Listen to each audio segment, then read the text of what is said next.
Alright guys, a quick one. Here, I'll detail how to make Windows 11 PC run faster. So, if your PC is lagging or your PC is kind of slow, now you're just looking for a way to optimize your PC and make the PC run as fast as possible, then this is one thing you need to do.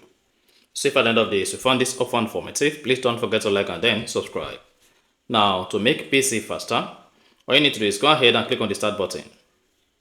Locate and click on settings.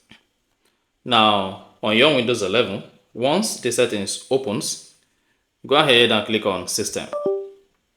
Now, on the system page, scroll down.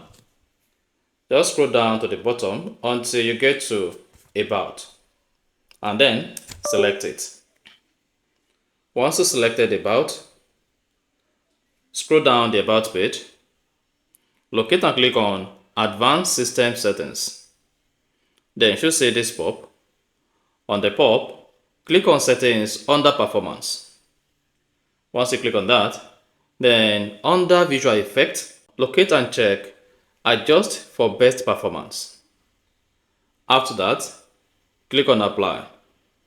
Then click on OK. Click on OK again, then go ahead and close the settings page.